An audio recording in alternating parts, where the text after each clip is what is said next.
ひろみちゃんだけ仲間外れじゃねえ。え？義理の母の言葉に私は聞き返しました。ほら。義母は自分のスケジュール帳を見せて、旦那、長女、そして生まれたばかりの次女の誕生日を指さして見せてきました。ルナちゃん、リナちゃんとも9月生まれでしょ？和樹も9月。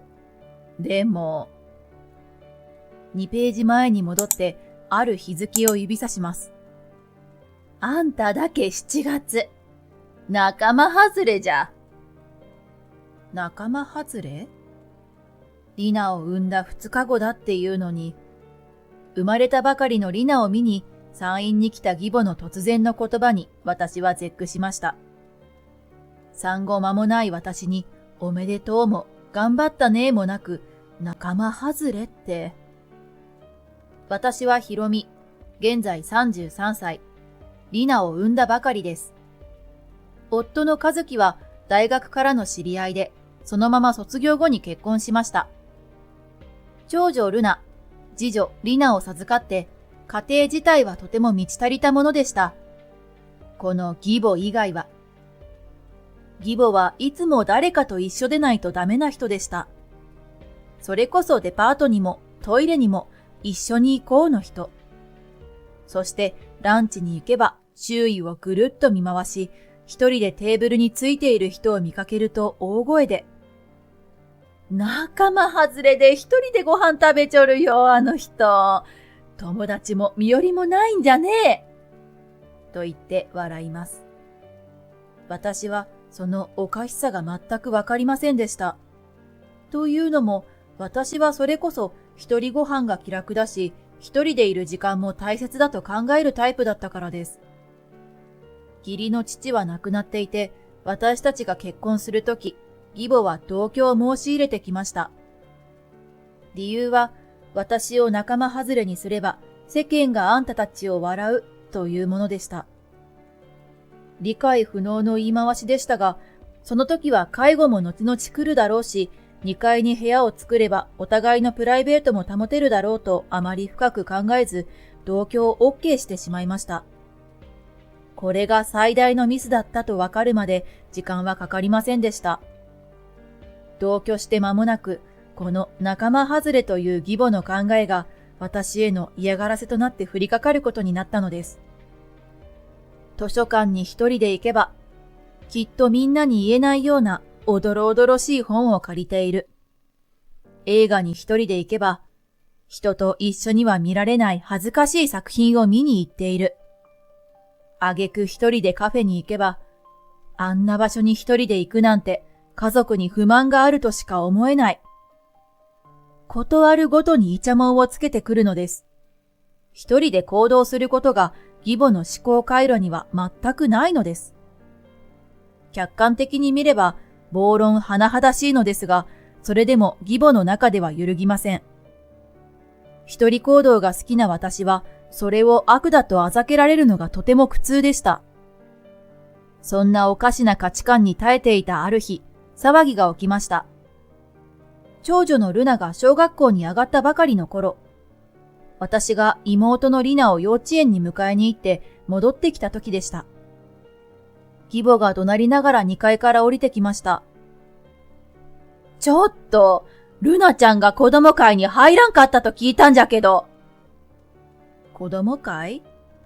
私の中では大したことではなかったので、理解するのに時間がかかってしまいました。ええ、子供会に入るかどうかは任意なので。ルナが通うピアノ教室が週末にあり、時間が重なる子供会には入りませんでした。それを義母は、子供会に入らんと、町内で仲間外れにされる。というのです。一人でおる子は、その子自身に友達ができない性格の問題があるか、知恵遅れかどっちかじゃ。知恵遅れ？今では禁句となった言葉に私はのけぞりました。ルナはピアノを習いたいと言ってるんです。子供会に行くと時間が被るのでそれができません。だから入会を見送りました。わかりやすく口で説明したところ、本当にあんたは欠陥品じゃねえ。スーパーも一人で行くのは買う食材を人に見られたくない料理下手じゃって思われとるよ、きっと。あんたはともかく可愛い孫まで欠陥品扱いされるよう仕向けるなんて。あんた鬼嫁じゃ。義母はものすごい剣幕でまくし立て、そして号泣しながら部屋に戻っていきました。欠陥品、知恵遅れ、鬼嫁。一人で行動すること、他とは違うことに貼られるレッテルのものすごさに私は戦慄しました。こんな義母のことを夫に相談しても、そういう人だし、どんなに説得しようが今更変わらない。ルナがピアノに通えるならそれでいいじゃないか。となかなか構ってくれません。そうだ、義母はああでも家庭は円満なのだから。旦那と娘のためなのだから。私は家庭のため、義母への不満をぐっと飲み込むことにしました。しかしこの日を境に私は、家族全部を世間から仲間外れにする鬼嫁との悪評が義母の中で固まってしまったのです。義母の嫁いびりはこの瞬間から嫌がらせではなく鬼嫁退治へと変わったのでした。ある日義母が夫の姉である自分の娘と電話で話す声が聞こえました。聞こえるというよりわざと私に聞かせるような大きな声です。私は台所で皿を洗っていました。義母が使っている固定電話はリビングにあり、台所とは目と鼻の先です。私の耳に入れんがため、まさに聞こえよがしの状態でした。この前、嫁さんが一人でカラオケに行くのを見ちょった。歌の練習をしたんじゃろうね。私は皿洗いを止めました。手が震え出したからです。どれだけ嫁を監視しているのだろう。どこから見ていたのだろう。確かに私はたまに一人でカラオケボックスに行っています。ただそれを後ろめたいと思ったことはありません。そもそもその一人カラオケの理由は義母の嫁いびりにあるのです。義母のネチネチとした仲間外れ攻撃を避け、憂さ晴らしをしているのです。一人で大声を出せばすっきりするし、また家で頑張ろうという気にもなれました。一人で歌い、一杯だけジントニックを飲む。それは私にとって至福の時間であるとともに、貴重な栄養補給の時間だったのです。そのカラオケボックスは毎回1時間しか利用できないし、商店街の隅にあるので、まさか義母に見られているとは思いませんでした。義母の言葉は続きます。あれは絶対に歌が下手で、仲間外れにされんように陰で一生懸命練習しとるんじゃで。くつくつ笑いながら電話口で話しています。こっそり監視をされていたこともショックでしたが、それ以上の痛みを私は感じました。一人で行動することへの卑下、一人で楽しむことへの侮辱、そして一人カラオケを隠すべき趣味として嘲笑うこと、すべてが耐え難いものでした。お母さん？義母が電話を切るのを確認して声をかけました。聞いちょったの？盗み聞きなんて、ほんと意地の悪い人間は、意地の悪いことをすらあねえ。盗み聞きなんて、趣味の悪い。いや、あなたが私の聞こえるような場所で話してたじゃないの。そこは突っ込みたかったところですが、本筋ではないので、ストレートに聞きます。一人カラオケの件なんですけど、聞いていたなら聞いていた通りじゃないの。義母がすかさず返してきました。練習するなら私らに話してくれてもええのに、こっそりこそこそと。何を内緒にしているんだか。下手でも堂々とすりゃいいのに。そんなだから信用ならない嫁って思われるんじゃろ？まあええけ。そんな態度には天罰が落ちるけ。見ちょればええ。義母は口の端を曲げるように笑い、そして2階の自室に上がっていきました。嫌な予感がする。見ちょればええ。呪うような義母の捨て台詞に恐れおののきました。何かが起こるのだろうか。私は皿を片付けながら心はここにありませんでした。その見とれば A は唐突にやってきました。その日は私が今まで飲み込んできた不満や不安、憤りなどいろいろなものが逆流し吹き出す日となったのです。正月の宴会でそれは起こりました。夫の実家は義母も亡くなった義父も多くの兄弟がいます。親戚の集まりは大勢になるので旅館の一室を借りて毎年集まっていました。そこに一人前ずつお膳を並べみんなで会食をします。旅館も兼ねているためカラオケセットが設置されていました。年配の方が酒を飲みつつ演歌をポツポツと披露する中、唐突に義理の母が大声で言い出したのです。縁も竹縄じゃし、嫁さんに一曲歌ってもらおう。一人で練習するくらい今日のために気合い入れてきちょったみたいやけ。親戚がどっと湧きました。あの時の電話は、そう、義母は義士だけでなく親戚中にかけまくっていたのでしょう。そして、下手だからこっそりも付け加えて笑い物にしていたはずです。義母から指名された私を親戚中が爆笑したのはそのためだろうと思いました。許せない。それもこれも義母の暴言に耐えてきたのは、二人の娘と、そしてあなたの愛する息子のためだったのに。その三人と親戚の前で恥をかかせようとする浅ましさ、万死に値すると思いました。私は無表情で立ち上がりました。ほーら、あなたの好きな歌を入れなさい。義母が渡した選曲リモコンを奪い取り、私は空で覚えている6桁の番号を入力しました。前奏が始まると笑い声が一気に止みました。私は息を吸い、そして、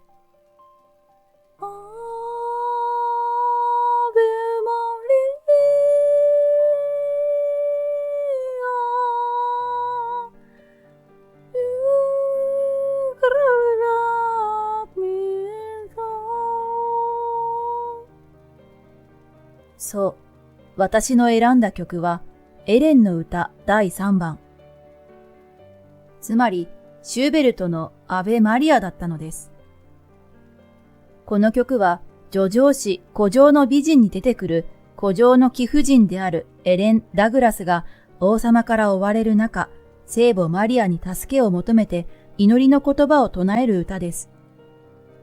エレン・ダグラスを私になぞらえ、義母から逃げたいと祈るように、祈りの叫びを。その歌は私の心を乗せて響き渡りました。そして最後の伴奏が響く中、割れんばかりの拍手が湧き起こりました。気がつくと親戚中が立ち上がっています。素晴らしいよ。こんな歌が近くで聴けるなんて。夫も涙を浮かべていました。スタンディングオベーションの中、私は万感の思いを込めてゆっくりと頭を下げました。曲が終わり、静かな時が流れました。すると、ありえないわ。震えるような声が上がりました。義母でした。こんな、一人ぼっちで練習して、私らに下手だと思わせておいて、意地悪をしたとしか思えんちゃ。はめられた。こんな嫌がらせがあるか。私を仲間外れにさせたいんじゃ。義母はわめき散らしています。天井を仰ぎ、目は完全に泳いでいました。実は私は大学でゴスペル部でした。夫は私の透き通るような歌声に惚れ、付き合うことになりました。でも、出産後の日立ちの悪さが原因で喉を潰してしまいました。歌えなくなった私は長い間一人カラオケで練習を繰り返し、どうにか声が出せるまで回復していたのです。お正月の親戚の集まりはカラオケが恒例だと夫から聞いていました。義母は私に嫌がらせを仕掛けてくるだろう。多分無理やりカラオケを指名して下手くそな歌を笑い物にしてやろうと思っているに違いない。心の準備は整えていました。歌声に感動が広がる中、悪態をつく義母だけが見苦しく思いました。その時、もういいよ。よく通る、よく知っている声がしました。夫の和樹でした。母さんはそうやっていつも仲間外れにされるとか、人にどう見られるかばっかりじゃないか。変な同調意識と見栄ばかり優先して、個人に興味がないからこうなったんだろう。夫は続けます。俺は寂しかったよ。やりたいことも将来の希望も大学の学部も世間様に言えないとかそんな基準でしか息子の進路相談に乗ってくれなかったよな。母さんは俺ではなくずっと世間様にばかり目を向けていたんだ。それはこれまで封印してきた夫の心の叫びのようでした。私に目を向けた夫は、ひろみ、俺は母さんのことを人は変わらないと言ったね。子供のうちは柔軟でも、年を取れば取るほど変われなくなっていくんだよ。そして義母を向き直り、母さん、同居してたけど出てってもらう。俺は自分というものを持っているひろみが大好きだ。それをこういう場で貶めようとするやり方は、一家の主として、いや、ひろみの夫として許せない。人は変わらない。うちの家に母さんは会わないんだ。義母はパクパクと口を開けましたが、言葉にはなりませんでした。親戚中が気まずくなるのを避けたいと思い、私は提案しました。かつての自分を取り戻したような気持ちに包まれていました。ゴスペルは魂の歌。皆さん、聴きたい曲はありませんか？そして歌いたい曲はありませんか？自由に歌いましょう。カラオケは一人もいいですが、皆様で歌うのもいいと思うのです。酔いの回ったおじが立ち上がりました。そうだな。景気よく第九でも歌うか。ろれつの回らないおじの歌はとんでもなくピッチが狂っていましたが、とても気持ちよさそうでした。歌は上手下手ではなく気持ちいいかどうかです。私はそれに合わせてわざと音を外してハモリを入れました。晴れやかな曲が親戚中で歌われました。娘のルナが私の手を握り、そっとつぶやきました。ママ、いつかこんな歌の伴奏をピアノで弾きたい。私は手を握り返しました。義理の姉もやってきました。素晴らしい歌声だったわ。私は微笑み返します。歌は一人で歌ってもいいし、みんなで歌ってもいい。そういうものだと思いますよ。がっくりうなだれる義母を残し、年の初めの明るい歌の集いとして、正月の宴席は幕を閉じたのでした。その正月から1週間を空けて、夫はワンルームマンションを借りました。義母を一人住まいさせて反省を促そうというのです。貯めてきたお金でやっていけるだろう。それこそ世間様に顔向けできないことは一度もない人生を送っていらっしゃったんだろうからな。世間様に顔向けできるように生活は何とかするだろうさ。皮肉にも義母は我が家から仲間外れにされてしまいました。来年の正月はルナがピアノで伴奏ができるような会場を選ぶよ、とおじが言ってくれました。その時にはまた歌ってくれよ。あの大工は本当に楽しかった。後半はみんな入ってきたけど、前半はひろみさんとデュエットできたしね。一人暮らしが始まっても反省の色が見えない義母は、その宴席に呼ばれる予定はありません。家族だけでなく、親族からも仲間外れをされる運びとなりました。実は夫にも内緒で娘と二人の秘密にしていることがあります。正月のあの日を目指し、義母に気づかれないよう娘と二人でカラオケボックスに出かけ、アベマリアを繰り返し練習しました。娘は私の血を引き、ピアノ以上に歌がとても上手です。歌声をなかなか取り戻せない私は一計を案じました。あの宴会で義母のカラオケを指名されたとき、二つあったマイクの片方をこっそり娘に渡していたのです。娘の見事な歌声に合わせ、私が口パクしたのです。誰にも気づかれず、計画は見事に成功したのでした。そんなわけで、みんなの前で歌うことが毎年課された私。カラオケは歌声保持の必須の訓練になりました。来年はピンクレディーの UFO をデュエットしよう。娘との振り付けの練習で腰を痛めてしまいそうです。一人カラオケと一杯のジントニック。最高です。人生に乾杯。ブラボー、アベマリア。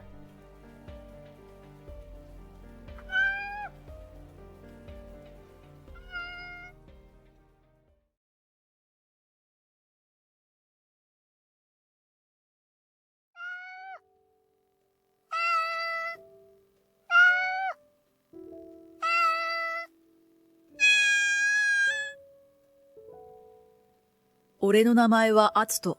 32歳で自営をしている。今日は妻の優香と一緒に分譲マンションの見学会に出かけているところ。へえ、新築の分譲マンションか。モデルルームはコンセプトの違う3部屋があるんだって。どんなコンセプトなんだろう。楽しみだよね。うん。予約した時対応してくれた人もすっごく感じよかったんだ。余計楽しみになっちゃった。俺たち夫婦はワクワクしながら現地へ向かった。そこは最近再開発で人気上昇中の区域で見学会にも結構な人が集まっていた。すみません。見学会の予約をしたものですが。マンションの方を向いて立っていた営業マンに後ろから声をかけると、彼は嬉しそうに俺の方へと振り向いた。けれど、見学？お二人が？営業マンは一瞬で顔をしかめて、俺たち夫婦をぶしつけにじろじろと見てくる。別に変な格好をしてるわけでもないのに。と妙に大きなため息をついて、あちらへどうぞ。とマンションの入り口を顎でしゃくって伝えてきた。どうも。不審な対応に少々もやっとしたが、説明会の時間も迫っていて、俺たちはとりあえず会場へと足を向けた。わあ、この部屋は可愛いのね。さっきのもシックでよかったけど、私はビタミンカラーが好きだからこっちかな。モデルルームを見て回る頃には、俺も優香もすっかり営業マンのことは忘れて、部屋の見聞に夢中になっていた。窓が大きめで開放感があるし、眺めも悪くないよな。ポイント高いかも。間取りは、そうね。このタイプなら荷物が多くても収納もたくさんあるし、いいんじゃない？部屋を一通り見終わった俺たちは、用意されていたテーブルに落ち着き、案内の資料を見ながら話に花を咲かせていた。そこへさっきの営業マンが飲み物を運んできて順番に配り始めた。お疲れ様でした。ご覧になっていかがでしたか？ご質問などありましたら、どうぞご遠慮なくこの山田へお申し付けください。入り口での対応が嘘のように、彼はニコニコと愛想よく、あちこちのテーブルで声をかけている。けれど彼は、俺たちのテーブルでは足を止めることなく、また飲み物も置いていかず素通りしていった。俺たち夫婦はポカンとしてしまった。やがて他のテーブルにはきちんと人数分の飲み物を配り終えた彼は、最後にちらっとこちらを見て、ふんと鼻で笑ったようだった。ねえ、あの人。優香が眉を潜めて耳打ちしてくる。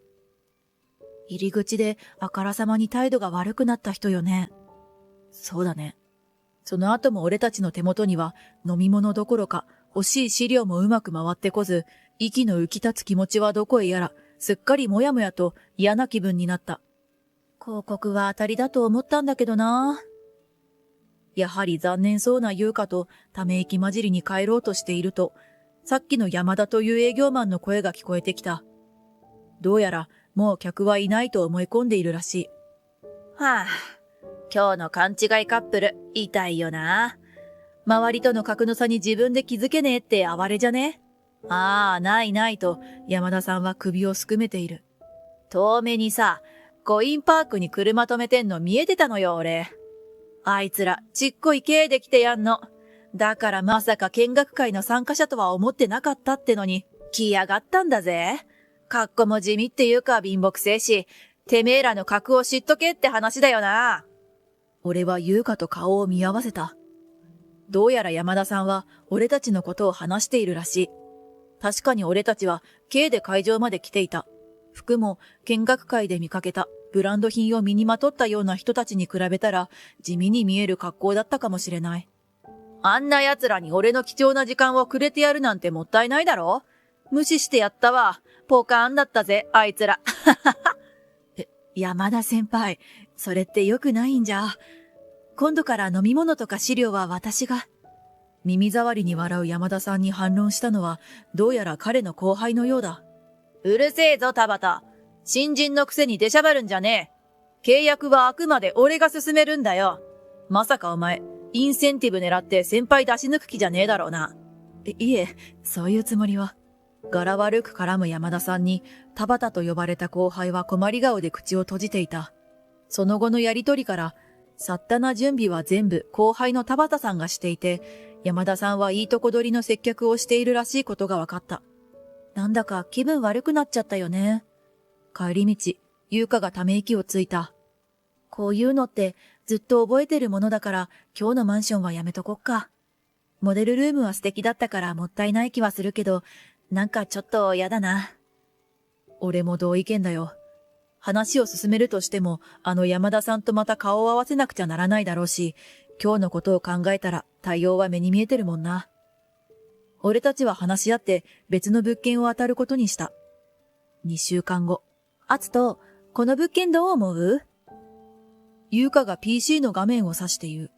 ちょっと予算オーバーかな。見に行ってみたいなと思うんだけど。残りわずかか。優香ってこういう歌い文句に弱いもんな。お菓子とかでも期間限定とか書いてあると必ず買っちゃうし。俺がからかうと、お菓子と一緒にしないでよね。と言いつつ、優香も笑っていて、俺たちは早速、見学の予約ボタンをクリックしたのだった。だが見学当日、悪夢は再来した。会場に到着した俺たちが資料をもらおうとした時だった。嘘だろ？勘弁しろよ。チッという舌打ちとともに、どこかで聞いたことのある声がした。声のした方を振り返ると、そこには先日のモデルルーム見学会で俺たちの悪口を言っていた山田さんの姿が。まさかこんなに早く再会するとは。それによくよく見ると、俺たちが資料をもらおうと声をかけたのは田畑さんというあの後輩だった。俺は思わず資料を受け取ろうとしていた手を引いたが、田畑さんは俺たちを覚えていなかったようで、怪げそうな顔をする。そこへ山田さんが割って入ってきた。失礼ですけど、ご職業は？本当に失礼な言い方にカチンときたが、俺はとりあえず相手の出方を見ることにした。自営業です。はあ。俺の回答に山田さんはあざける表情を隠すこともしなくなった。ここ、あんたには無理だから。ラス1の最上階をあんたらなんかに見せるだけ無駄なの、わかる？山田さんはさっさと帰れというような感じで、俺たち夫婦を追い返しにかかる。そんな彼の様子に今度は俺の方が、と返してしまった。すると山田さんはニタニタと笑い顔になった。わかんねえ？貧乏人は、おことわりってことだよ。先輩、やめてください。大変失礼しました。資料をどうぞ。田畑、余計なことしてんじゃねえ。余計な仕事を増やすなっつんだよ。田畑さんが止めに入ろうとするのも振り切って、山田さんはその手から資料も取り上げてしまった。客を選ぶってことですか？納得がいかないんですけど。たまらず優香が山田さんに食ってかかったけど、彼はちょっとも相手にしようとしない。はいはい。ここはハイソサイティな方々がお住まいになる高級マンションでございます。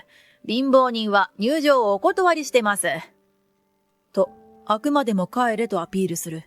さすがに黙っていられず、俺は口を開いた。あなたに見学会希望者の選別が任されてるとは思えません。上の人を出してもらえますか？けれど、山田さんはどこ吹く風だった。そんなこと言われても困るんだわ。さっき言っただろ？ここはお金に余裕のある上流階級向けに作られた物件。あんたらみたいな下民が買える代物じゃねえの。驚きの発言だった。山田先輩、お客様に失礼ですよ。やめてください。お客様、大変申し訳。大慌ての田畑さんがどうにか取り直そうとしてくれたけど、俺はそれを遮った。俺たち夫婦は見学お断りってことでいいんですね。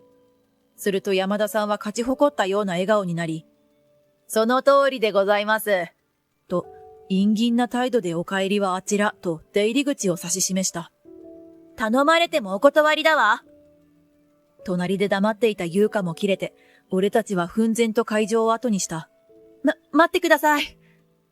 しばらく歩いたところで、俺たちは走って追いかけてきた田畑さんに呼び止められた。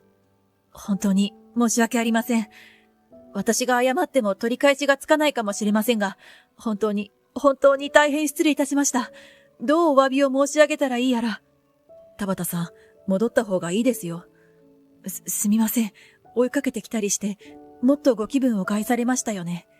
びっしょりと顔に汗を浮かべながら謝ってくれる田畑さんに、俺は首を横に振ってみせた。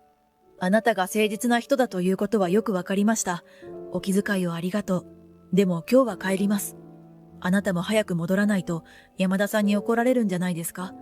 俺たちのことはもう気にしないでください。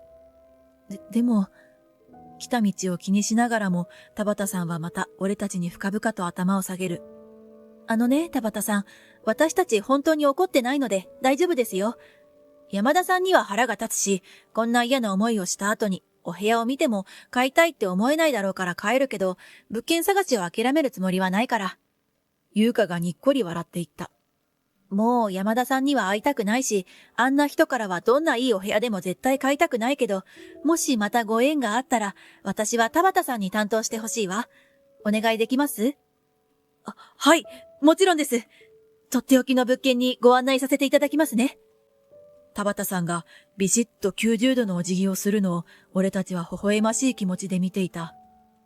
そして改めて田畑さんの名刺をもらい、別の物件を案内しますと笑顔で約束してくれた田畑さんに連絡先を渡していると、不機嫌な足音を響かせて山田さんがやってきた。おい田畑、約款の資料どこやった？たく、肝心な時にいねえで何してんだ。俺に恥かかせんじゃねえ。怒声を上げつつ、山田さんは俺たちに気がつくと、呆れたように田畑さんをこづいた。しょうもないことしてんじゃねえ。んなとこで貧乏人と油売りやがって。こんな奴らに構ったところで1円の得。てか、1ペソにもなんねえからな。ほら、さっさと資料出せや、あ？そう言うと、山田さんはもがく田畑さんの首根っこを掴んで来た道を戻り始めた。乱暴なことをするなよ。思い切って声をかけたら山田さんはふんと笑った。まだいたのかよ、貧乏人。あれか？貧乏暇なしって言われんのが尺で暇なふりしてんのか？ご苦労さん。早いとこ帰ってアクセク働けよ。しっしっと追い払うように手を振って山田さんは田畑さんを引きずるように去っていった。ねえ、アツト、そろそろ私沸点超えそうなんだけど。俺も。優香が拳を握りしめるのを見ながら、俺も激しく同意した。数十分後、愛車の軽で帰宅中、スマホの着信に助手席の優香へ対応を頼むと、スピーカーになったスマホから懇願するような声が響いてきた。すみません。すぐ戻っていただけないでしょうか。声の調子が変わっていて別人のようだが、それはどうやらあの山田さんのよう。何のご用件ですか？優香が聞くと、慌てた大臼で返答が返ってきた。ちょっとお伝えしたいことがありまして。私たちあなたに用はないので戻りたくないわ。伝えたいことって何？電話で十分でしょ？んだよ、偉そう。いい、なんでもないです。どうかあそこを一つ、お怒りを鎮めていただけないかと。優香が冷たく突き放すと、山田さんの口調にはまた怒声が混じったが、なぜかすぐに猫なで声に戻る。けれど優香は容赦なかった。あら、私たちに構っても1ペソの得にもならないんでしたよね。この電話も無駄でしょうから、さようなら。山田さんの静止も聞かず、ブチッと通話を切った優香は、またすぐかかってきた電話も面倒だと電源を切ってしまった。ところで、1ペソって今のレートどれくらいだっけ？優香が真面目に聞くので、俺は思わず笑ってしまった。確かコロンビアペソで 0.03 円くらいじゃない？ 0.03 円か。ねえ、もっと低いレートのとこない？インドネシアのルピアとかなら 0.009 円くらいだったかな。すると優香が山田さんの口調を真似始めた。こんな奴らに構ったところで1円の得。てか1ルピアにもなんねえからな。ねえ、似てた？で、こっちの方が頭いい？どっちも微妙。もう、アツとの意地悪。ははは。俺たちはそんな風にのんきな会話をしつつ、早めのランチをしてから帰った。と俺たちは、とあるガレージ前に人影を見つけた。よう、アツと、わざわざ車戻してもらって悪いな。光一、それはいいけど、わざわざ2人を連れてきたのか？まさかこんなこととは思わず食事してたよ。ごめんな、ずいぶん待っただろう。いやいや、そうでもねえ。てか謝るのはこっちだから。ほら、ぼさっとしてんなよ。ああ。凄まれてプルプル震えているのは、俺たちを貧乏人とあざけった山田さんだった。その隣で田畑さんがあわあわしている。それが気の毒になって、俺は田畑さんを安心させようと種明かしをすることにした。田畑さん、落ち着いて。大丈夫だから。光一、君の会社の専務と俺は大学の同期なんだ。え？田畑さんだけでなく山田さんも目を向いて驚いていた。実は俺たちは光一に頼まれて見学会に参加してたんだ。あ、でも物件を探してたのは本当だよ。これがまさかこんなことになるなんてな。そう告げると田畑さんはおろおろし、山田さんはどういうことだと言わんばかりに目で訴えてくる。アツトにはなるべくラフな格好で参加してくれるよう頼んだんだ。車もこっちで用意した軽を使ってくれってな。じゃなきゃ、ほら見てみな。うちのガレージに止まってる一番手前のが本当のアツトの車だ。こいつは界隈じゃ名の知れた若手投資家なんだよ。山田、あの車お前が逆立ちしても買えねえグレードなのは見てわかるよな。はい、すみません。俺たちが戻るまでに、よほど絞られたのか、山田さんはビクビクと震えている様子だった。数ヶ月前から本社にクレームが入るようになった。ラフな格好で気軽に見学に行ったら営業マンに見下された。ってみんな口を揃えるから現場に何度も視察に行ったが、俺の前ではしっかり猫被って誰にでも愛想を振りまいてたよな、お前。けどどう考えても特徴はお前なんだよ。で、アツトに頼んで俺が現場から離れたら結果はこの状況だ。専務、何かの間違いってことも、ざーげんな。報告もらってんだよ。録音した会話、再生しねえと認めないってか？すみません。言い逃れを試した山田さんだったが、もちろんそんなものが通用するはずもない。光一に凄まれて見事にしおれた。謝る相手が違うだろうが。申し訳ありませんでした。地面にへばりつくようにして山田さんは頭を下げる。けどな、ごめんなさいで済むなら警察は必要ねえんだよ。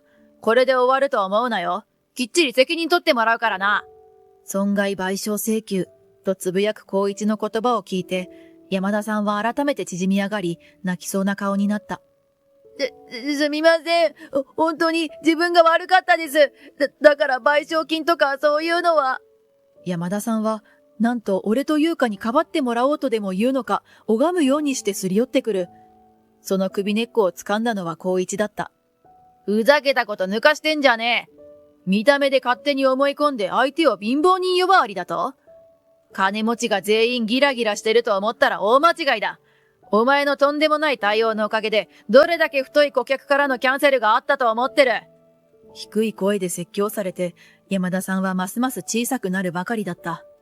お前の営業のせいでうちの信用は丸つぶれだ。我慢ならない俺の気持ち、わかるよな。許してください。無理。山田さんは白目を向いてひっくり返った。光一がブチギレたのは久しぶりに見たな。あれはそう、学生時代のこと。当時いじめられっ子だった俺を光一が助けてくれたんだよな。相手は上級生だってのに、光一はボロボロになりながらも俺を救ってくれたんだ。そして今回も光一は俺を、いや俺たち夫婦を救ってくれた。今度お礼をしなきゃな。大好物のステーキでもおごってやるか。数日後、光一に呼ばれて俺たちは改めて物件の見学をしていた。もちろん担当者は田畑さんだ。正式な処分が決まるまで、とりあえず減給、降格になり雑用係として働いているらしい山田さんの姿も見える。散々下の人たちに嫌がらせをしていたらしい彼に周りの当たりが強いのは致し方ないことのようだ。はい、テーブルはきれいに拭いておきます。資料、すみません、取ってきます。以前とは随分雰囲気の違う山田さんの声がちらちら聞こえてきていた。後日、山田さんは賠償請求が決まり、肩書きや職務を失った状態で返済に四苦八苦しているのだとか。一方俺たちは田畑さんのおかげで理想的な家を手に入れることができた。しかも高一の配慮で価格を少々割り引いた格好で、田畑さんもぐんぐん成績を伸ばして待遇も良くなったらしい。人間、誠実さって大事だなぁと俺はしみじみ思っている。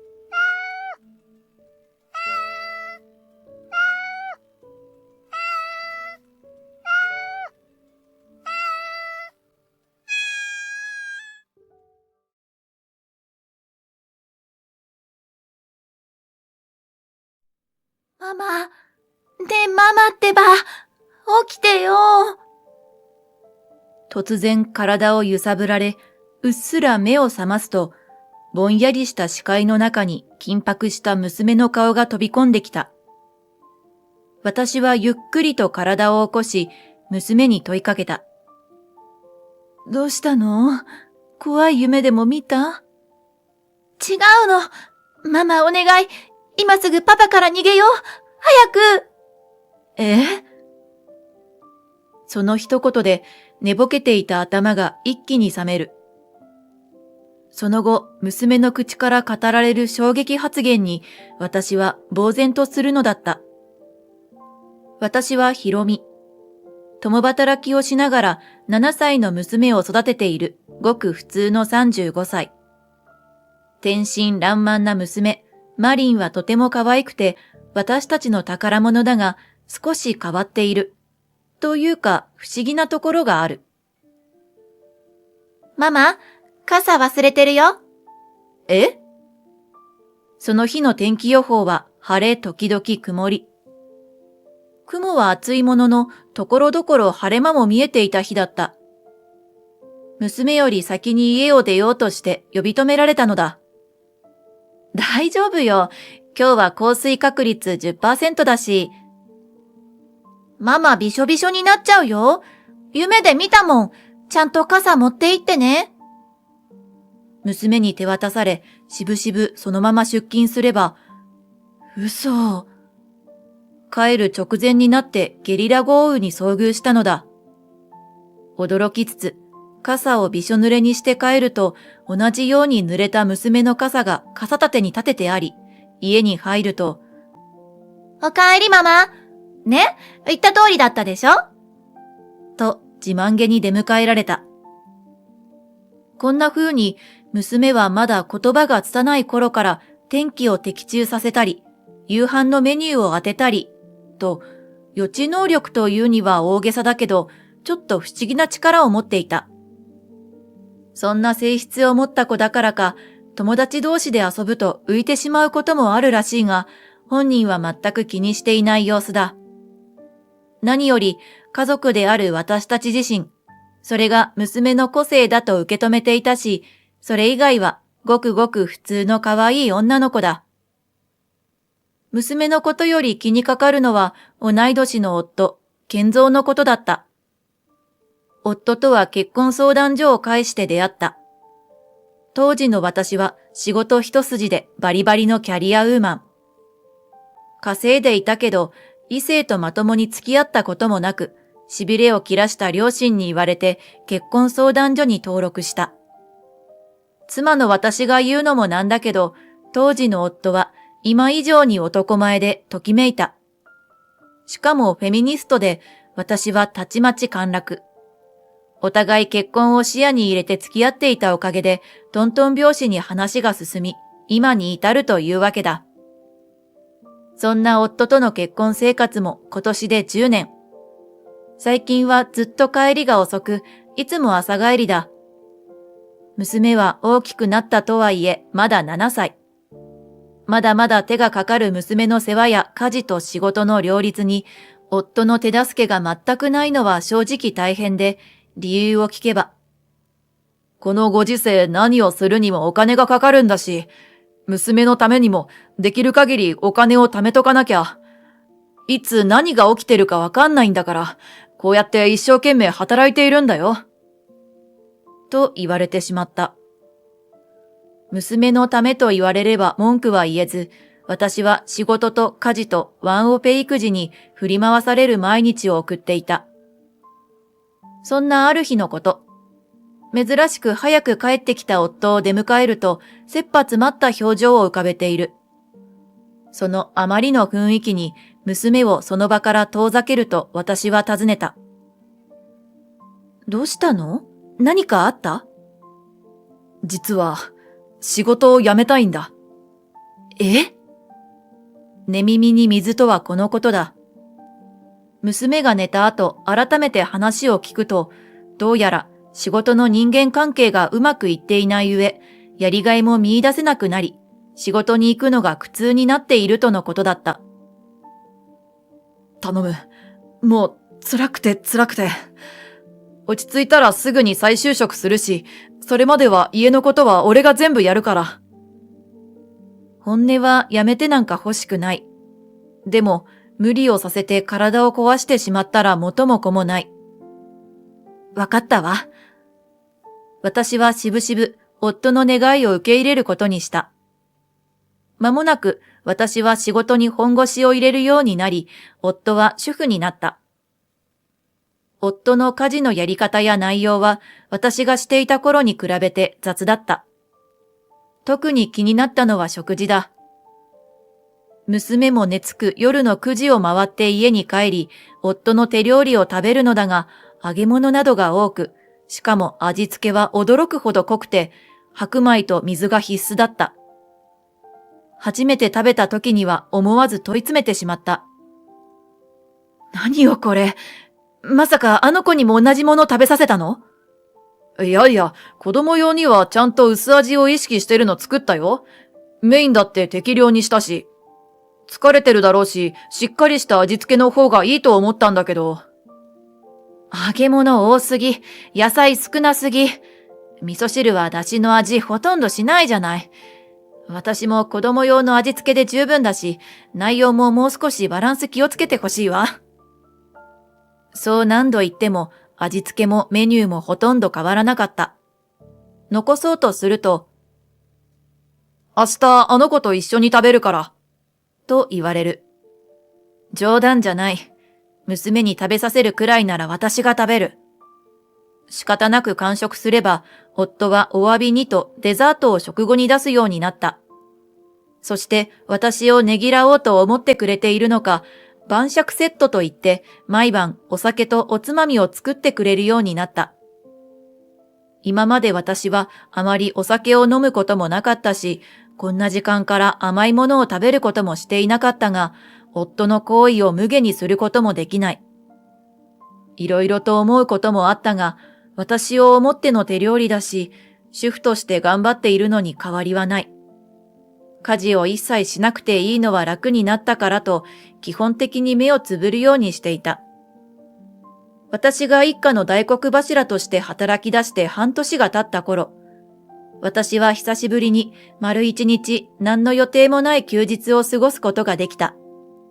しかし、朝からなんとなく体調が悪く、ぼんやりと横になっていた。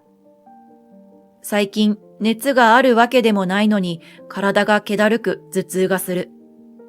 ご飯を食べたらすぐに寝落ちしてしまうし、仕事に根を詰めすぎたのかしら。幸い夫は娘を連れて近くの大型ショッピングモールに出かけてくれているし、何かあればすぐに連絡するように伝えてある。私がゆっくりできるようにと出かけてくれる夫は優しいと思う。夫に心の中で感謝しながら私はうとうととしていた。ただいまー。玄関ドアが開く音と夫の声で目が覚めた。気づけばもう夕方だった。ご飯もまともに食べず、昼前から眠り続けてしまったらしい。おかえりなさい。ママ遊んであげられなくてごめんね。楽しかった？向こうで買ってもらったであろう、手のひらサイズのキャラクターマスコットを握る娘に尋ねると、娘は目を伏せたまま静かにうなずいた。いつもと違うその様子に首をかしげる。どうしたの？何かあったの？一日中歩き回って疲れたのかもな。お風呂沸かすから入って早めに休め。な。夫がそっと娘の肩に手を置くと、娘は小さくうなずいて、そのまま自分の部屋に上がっていった。娘の姿が見えなくなったのを確認してから、そっと夫に耳打ちする。ねえ、なんだか様子がおかしかったわ。きつく叱り飛ばしでもした？いや、何もしてないけどな。疲れただけだと思うよ。そうだ、夕飯なんだけど。夫の言葉にぎくりとする。申し訳ないが、夫の手料理にはもう辟易していた。夕飯ね。久しぶりに私が作るわ。一日ゆっくりさせてもらって元気なの。わかった。じゃあ晩酌の準備は任せてくれよ。いつも通りデザートも買ってきたんだ。にっこりと笑って持ち上げた袋にはシュークリームで有名なお店のロゴが透けていた。今日は低カロリーで栄養豊富なご飯にしよう。その後は3人で夕飯を食べ、娘と一緒に風呂に入り、久しぶりに一緒に寝ることにした。2人になると笑顔を見せるものの、どこか不安げな様子の娘が心配で、なるべく一緒の時間を過ごしたかった。ママ、ね。2人きりの寝室。毛布にくるまった娘が、下手をすれば聞き逃してしまいそうなくらい小さな声で囁く。なに？今夜はお酒を飲まないで。え？またいつものちょっとした予知能力だろうか。娘の真剣な目に応えるようにうなずくと、娘は安心したように目をつぶった。そして私は、夫が晩酌の準備をする前にベッドに入り、早めに眠ることにした。さすがの夫も、私を叩き起こしてまで晩酌させようとはしないだろう。もし声をかけられたら寝たふりをしてやろう。そんなことを思いながら目をつぶった。ママ、ねえママってば、起きてよ。突然体を揺さぶられ、うっすら目を覚ます。いつの間にか本当に眠っていたらしく、ぼんやりした視界の中に緊迫した娘の顔が飛び込んできた。何事かとベッドサイドの時計を確認すると、時刻は深夜2時だ。その時、隣で眠っているはずの夫の姿がないことに気がついた。トイレにでも行っているんだろうか。私はゆっくりと体を起こし、娘に問いかけた。どうしたの？怖い夢でも見た？違うの。ママお願い。今すぐパパから逃げよう。早く。え？その一言で寝ぼけていた頭が一気に覚めた。この子、今なんて言った？動揺しつつ声を潜めて娘に尋ねる。どうして？なんでそんなことを言うの？パパがいない今がチャンスなの。だって、このままじゃママが病気か事故に遭わされちゃう。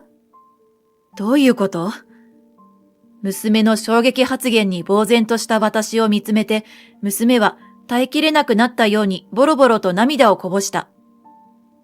娘を膝に抱きかかえ、震える背中を優しくさすっていると、次第に落ち着きを取り戻したのか、ゆっくりと話し始めた。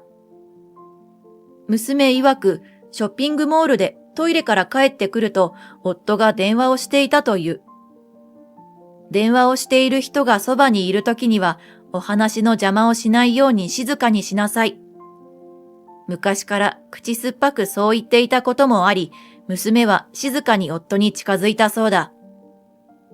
パパね、もう少しすればあいつはいなくなる。事故か病気に見せかける予定だって。そうしたら保険金が入るから、それで一緒になろうねって誰かと話してたの。誰かって？わかんない。電話ね、最初はママかと思ったんだよ。でもね、違ったの。だってパパ、相手の人にママの悪口言ってたし。それにね、愛してるって言ってた。もしこれが本当なら、夫は私をあの世に送ろうとしている。しかも他に女を作った上で。娘は泣きじゃくりながら続けた。ママじゃない人に愛してるって。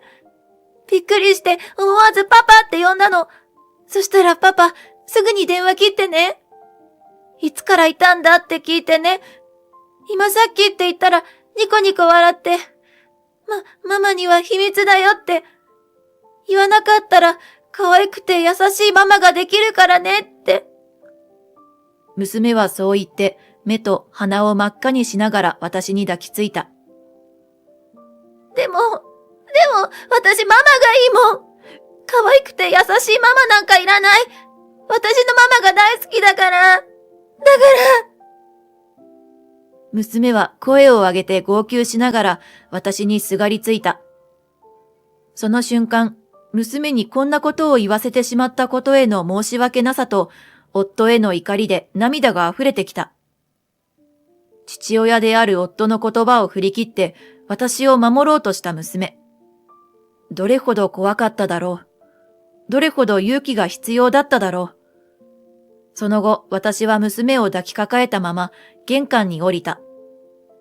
夫のお気に入りの靴がなくなっているのを確認した瞬間、私は娘の言葉を信じると同時に、夫へのわずかな信頼感は消え失せた。娘によると、深夜に夫が出かけるのは今日が初めてではないらしい。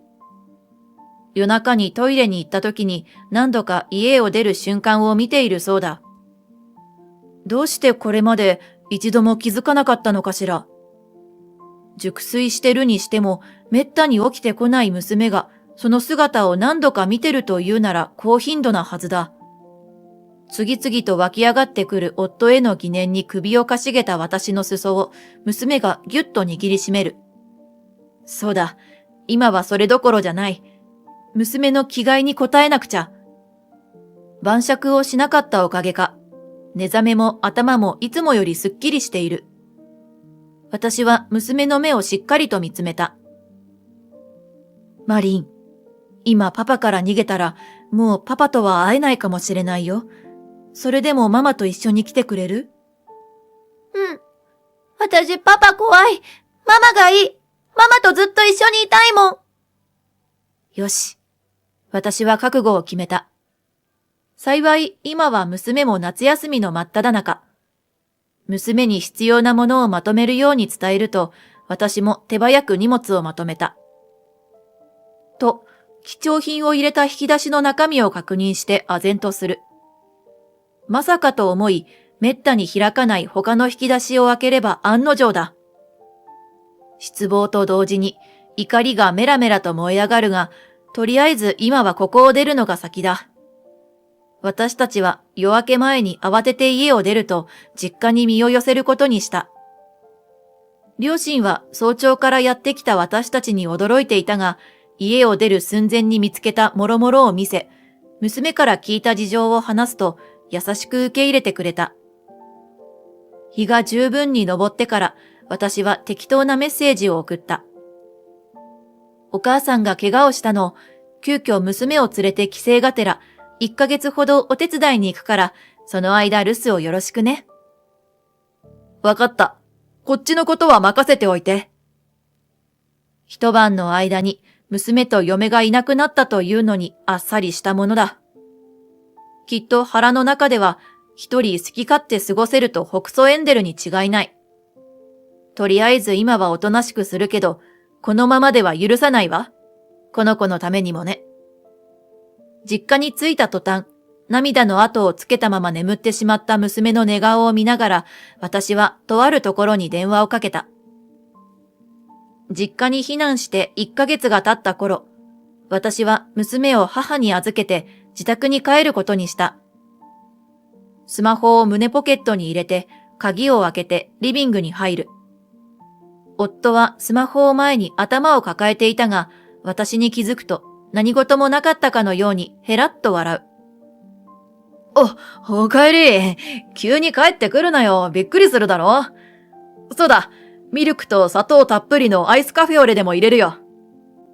今までの私ならごまかされたが、今日はそうはいかない。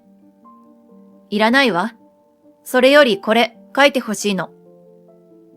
台所に立とうとする夫に、私は離婚届を突きつけた。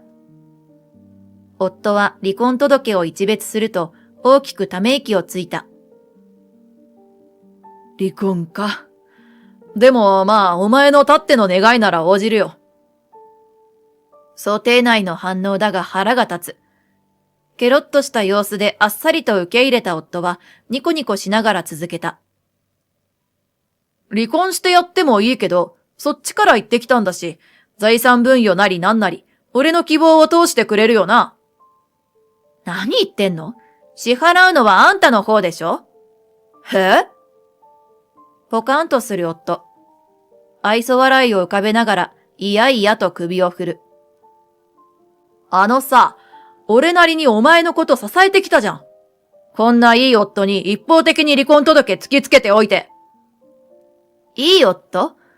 仕事サボって浮気して、嫁を危険な目に遭わせようとする夫が？え？その間抜けな顔に思わず鼻で笑う。私はほとんど使っていない引き出しから錠剤の入った小瓶を取り出してみせた。ラベルには頑固な不眠に一錠で朝までぐっすりの文字。それは俺が眠れなかったから買ってただけで。見ればわかるけど、私がいなくなってから減ってないわよ。家を出る前に一度中身を全部開けて写真も撮ったのよ。なんなら比較してあげましょうか？適当なこと言うなよ。だいたい、俺がお前にそれを飲ませた証拠があるのかよ。あんたが浮気相手とやりとりしてたもろもろ、もう全部知ってるのよ。私は小瓶を手に席に戻ると、カバンの中から封筒を取り出し、その中身をぶちまけた。夫が愕然とした表情で固まる。当たり前だ。それは夫の浮気相手からもらったメッセージアプリの画面を印刷、拡大したものだった。会いたいから仕事サボっちゃお、待っててね。仕事辞めたからこれからはもっとたくさん話せるよ。愛してるよ。いいもの手に入れた。これで絶対起きてこない。その間君に会いに行けるね。もう少しで一緒になれると思う。それまで待っててね、俺のお姫様。以前残業だなんだと嘘をついていたことも、私を事故か病気に見せかけて消す計画も事細かに送られていた。今思えば、夫が私のためにと腕を振るっていた食事は、高塩分、高脂質な上、高糖質のデザートまであった。体調が悪化して当たり前だ。それに加えて、私がお風呂に入ってる間に酒に細工までされていたんだろう。めったに飲酒をしなかったおかげで気づかなかったが、実家で同じものを飲んだとき、その味の違いに驚き、同時に確信したのだ。あんたの食事を食べるようになった頃から、妙に体がだるいなと思ったのよ。すぐに寝入っちゃう割に、回復した感覚もないし。そりゃそうよね。アルコールとこの薬。飲み合わせとしては最悪よ。下手すればどうなるか。真っ青な顔で目を泳がせる夫。それより、なんでお前がこんなの持ってるんだよ。まさか勝手にスマホ見たのか？プライバシー侵害だぞ。違うわ。彼女本人からもらったのよ。2枚目の封筒をひっくり返してみせると、夫は顔面蒼白になった。当たり前だ。散らばった写真には若い女の子とイチャつく自分の姿が大量に撮られていたのだから。実家に帰ってすぐ、娘の言葉を信じた私は更新所に連絡し、探偵を雇って夫の動向を調査してもらったのだ。私が疑ってることなどつゆほど思ってなかったんだろう。私たちが家を空けて3日も経たないうちに夫は浮気相手を連れ込み、新婚ごっこよろしく生活していたようだ。そんなだったから浮気相手の素性を探るのも簡単で、本名から職場まであっという間に知ることができた。数日前にあんたの浮気相手と交渉してもらったの。写真見せてこっちに有利になるよう証拠の提出をしてくれれば慰謝料を減額するって言ったら好きにしてってスマホごと渡してくれたわ。夫はスマホと写真を交互に見比べていた。だからかとか、裏切ったのかとか、何やらブツブツと言っていた。私はテーブルに置いた離婚届にトンと指先を置いた。さて、本題はここから。これだけ証拠も揃ってるし、警察に通報することもできるんだけど、仮にも娘の元父親を前科者にはしたくないの。それじゃあ。離婚届にサインして。それに示談金に慰謝料、養育費。そうそう、浮気相手に使い込んだ我が家の貯蓄も。支払ってもらえるわよね。待てよ。ただの遊びだったんだ。離婚なんてそんな。遊びかどうかなんて、そんなのどうでもいいの。あんたは家族を裏切った。娘にトラウマものの恐怖を与えた。私の命を狙った。それだけのことをしておいて、許されようなんて虫が良すぎるわ。私がそう言うと、夫は膝から崩れ落ちた。と思った瞬間、すがるように私の足をつかむと、すごい目で睨みつけてきた。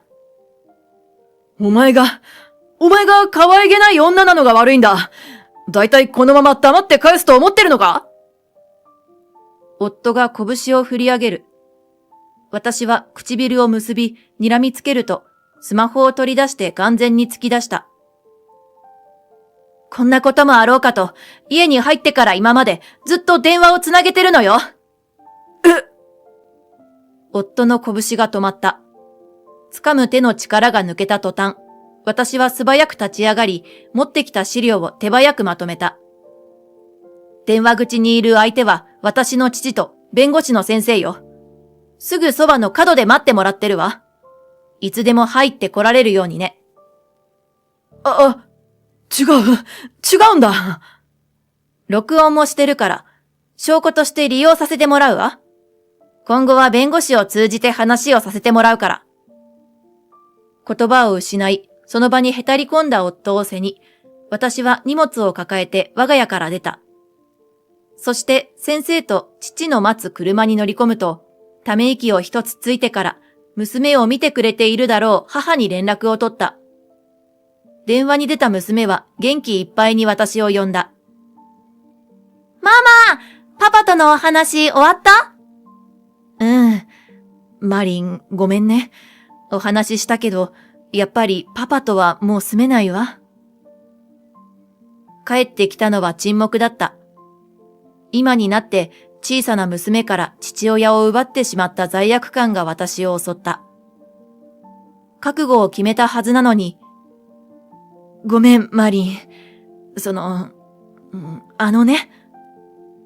ママ、大丈夫だよ。わかってる。これからは私がいるからね。優しく包み込むような娘の言葉に鼻の奥がツンとする。思わず涙した私の肩を隣に座る父が支えてくれていた。その後、私たちは離婚した。住んでいたマンションは財産分与の関係で売り払い、私は実家に帰った。夫はというと、無職で弁護士を立てることもできず、財産分与をしたところで契約書の金額は支払えず、実家に泣きついたらしい。義両親はそんな夫に大激怒。夫へ請求した諸々は私たちにお詫びを兼ねて一括で義両親から支払われた。その後、夫は浮気相手にすがったらしいが、あっさり捨てられ、就職しようにも思うような仕事が見つからず、今では朝から晩までアルバイト尽くしの苦しい生活を送っている、と義両親から聞いた。一方、私は実家で両親と娘との4人暮らしを始めた。娘は新生活をきっかけに不思議なことを言わなくなったが、その分、転校先の学校で仲良しの友達もできたようで、毎日楽しそうに過ごしている。この先、様々な困難が私たちを待ち受けているかもしれない。けれど、娘のことだけは立派に、幸せに育て上げてみせると、私は空っぽになった薬指に誓っている。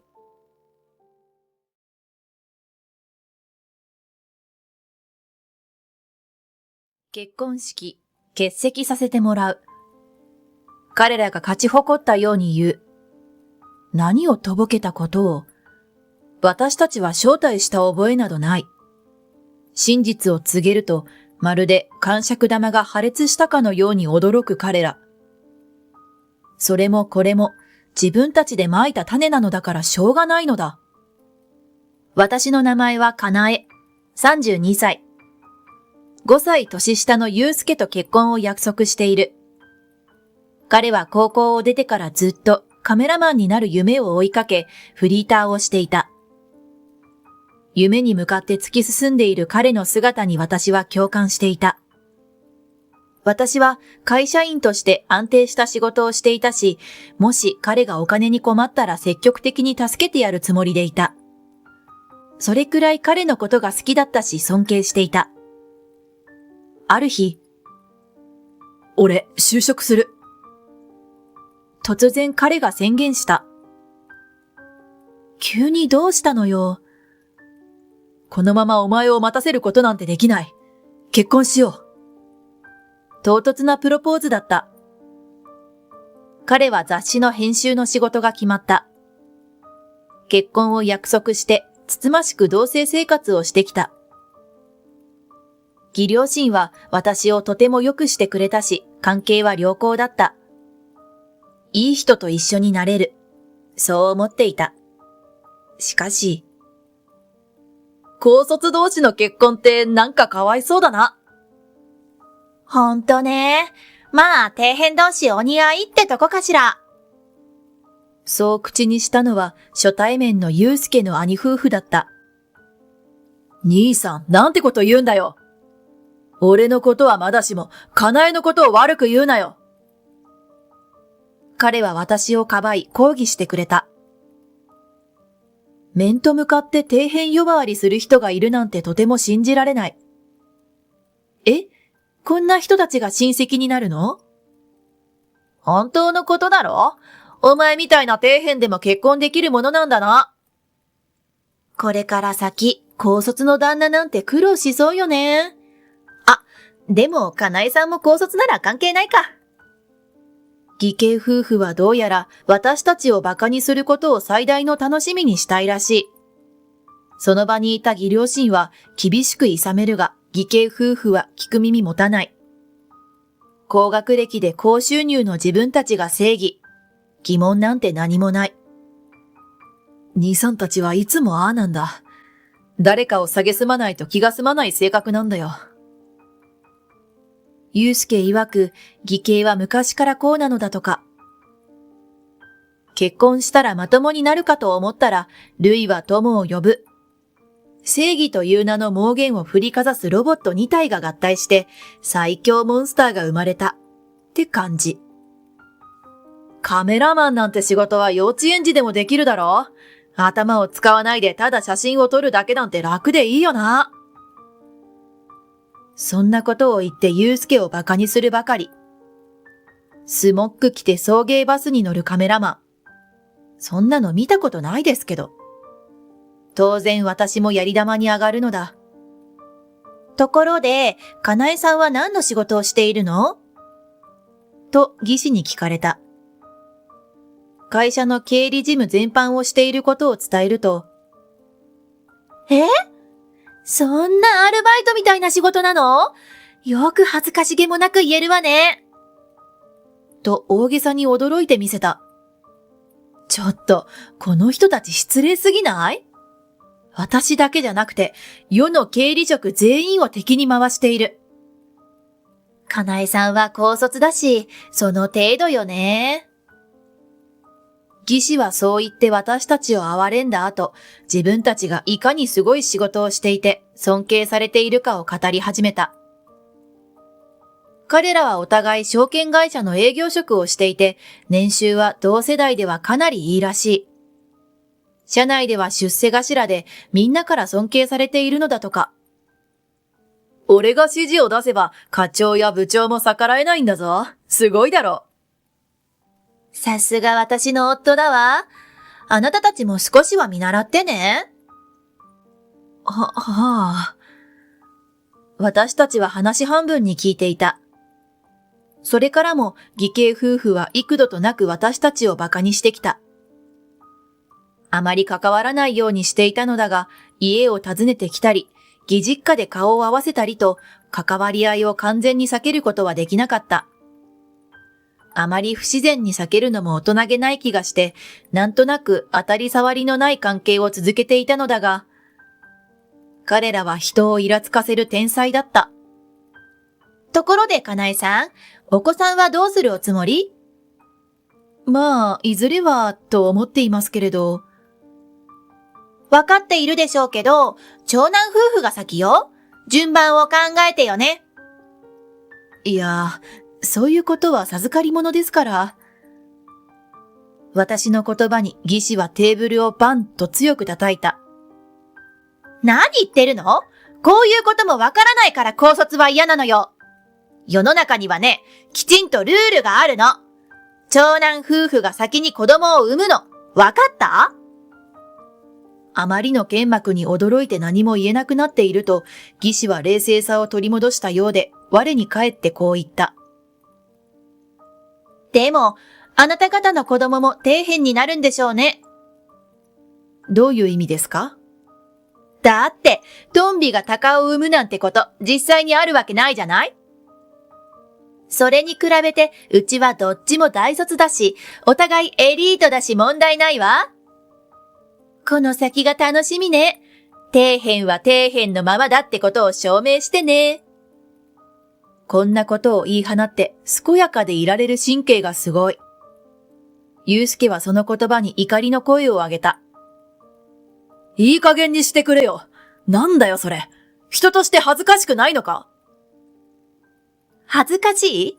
恥ずかしいのはどっちよ。今時大学も出ていない方が恥ずかしいんじゃなくて？義士は本気でそう思っているのか、彼の言葉を軽くあしらった。かなえさん、子供の順番なんてないんだから、自分たちのペースで考えていいんだよ。義父がそう言ってくれた。私は、はいと小さくうなずいたのだが、父さん、それは違うだろ？俺らは長男だぞ。後継ぎなんだから俺らが先だろう。義兄が義父に抗議する。俺たちはこいつらなんかより立派なんだ。こいつらが子供を産むより、俺たちの子供の方が貴重だろ？それは違う。子供はみんな平等だ。いいや、世の中には生まれた時から格差ってもんがあるんだよ。なんでそんなことがわかんないかね？いい加減にしないか。こういうことで言い争うのは醜いことだよ。義父はあくまで冷静に諭すが、義兄はまるで聞く耳を持たない。義母も義父と同様にそんな考えを持つのはやめなさいと諌めている。もういい。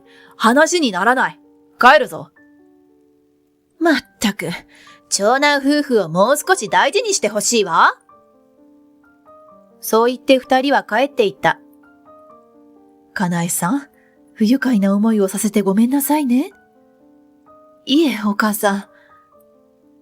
そうは言いつつも、義兄夫婦と関わるのは正直しんどいと思い始めていた。そんなことより、今日はどうしたの？そうだ、今日は報告のために来たのだった。実は、俺たち結婚式を挙げることにしたんだ。あら、そうなの？あまり派手な式はできないが、せめてウェディングドレスくらいは着たい。という私のたっての願いだった。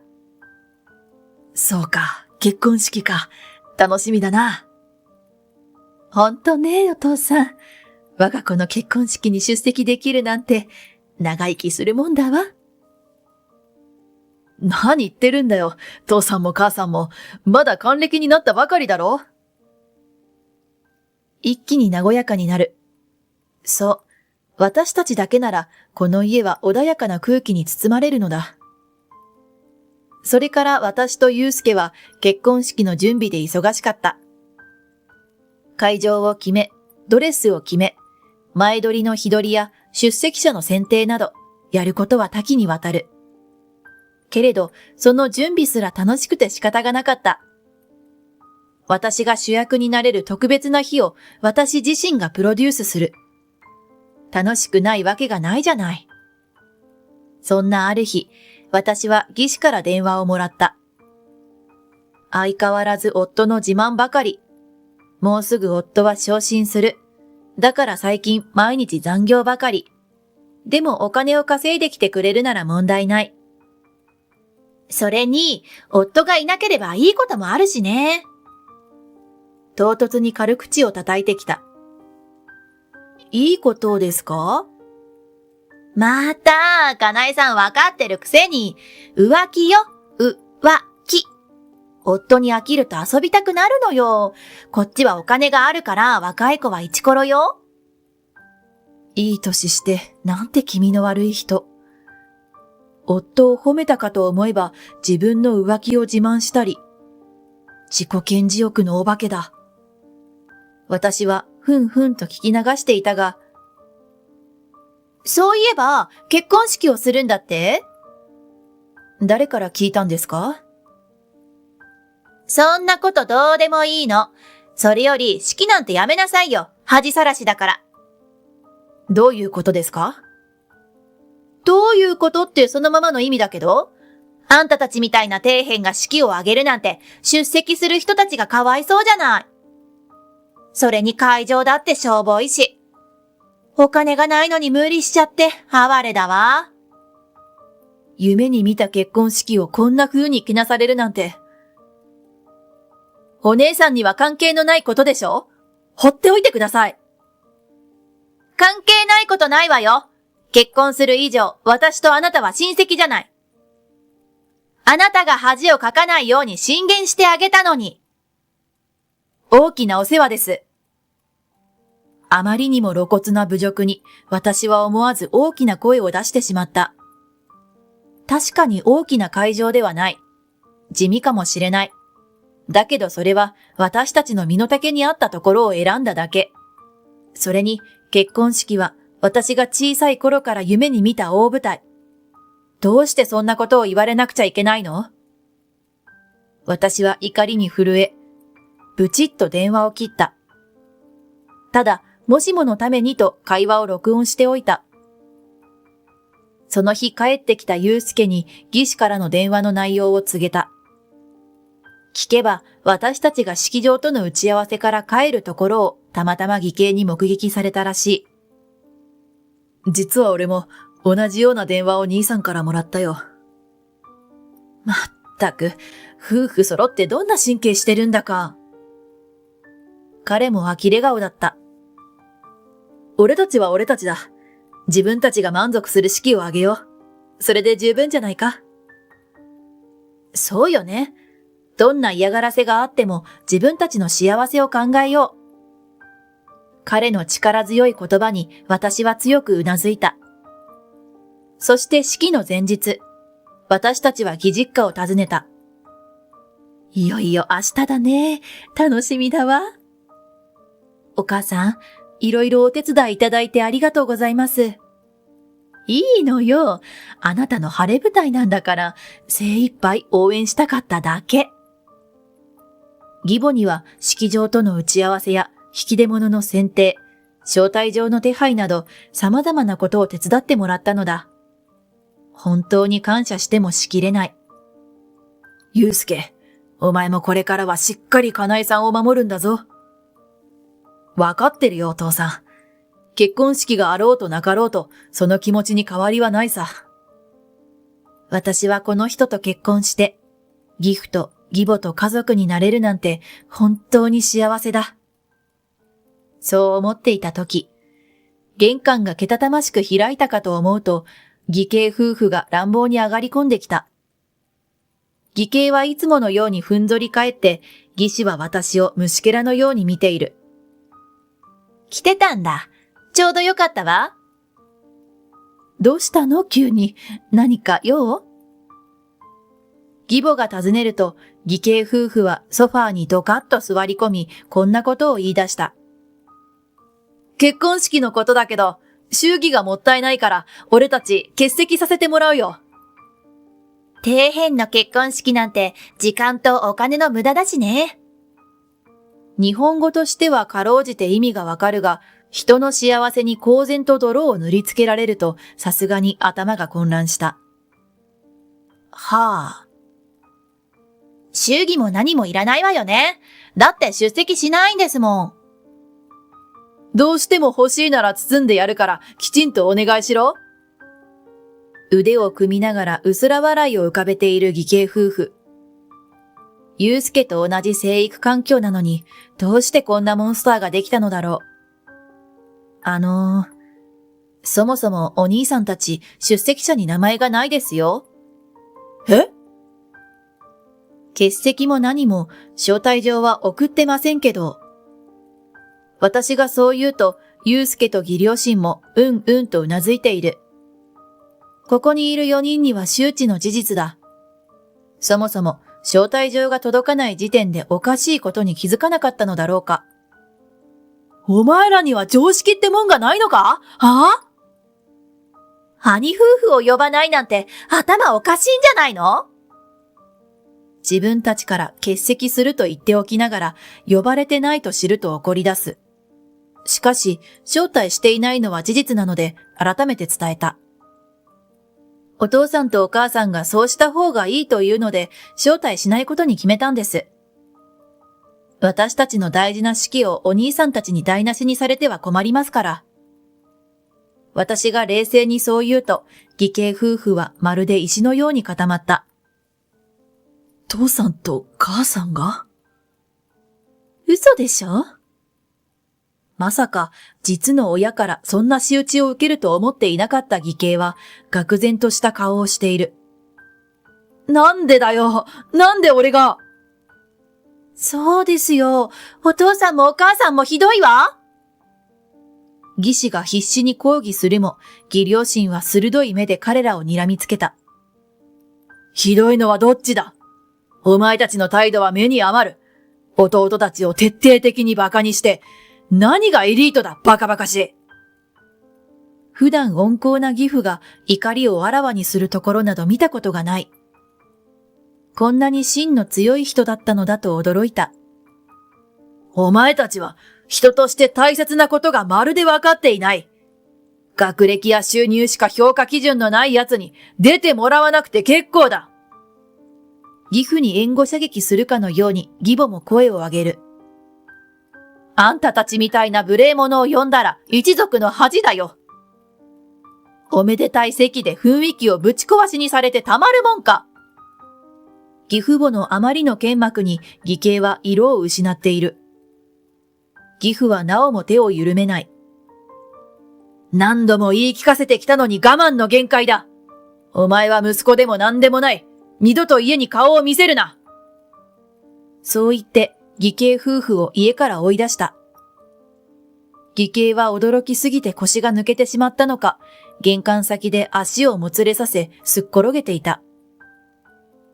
私たちは帰っていく義兄夫婦にこう告げた。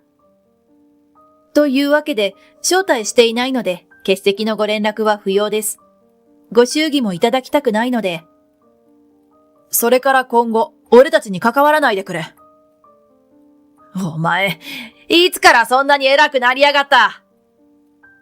義兄が掴みかかろうとしたその時、祐介はあるものを差し出した。兄さん、浮気するならせめて隠れてやってくれよな。それは、義兄が結婚式場の近くのバーで女とイチャついている写真だった。お前どこでこれを？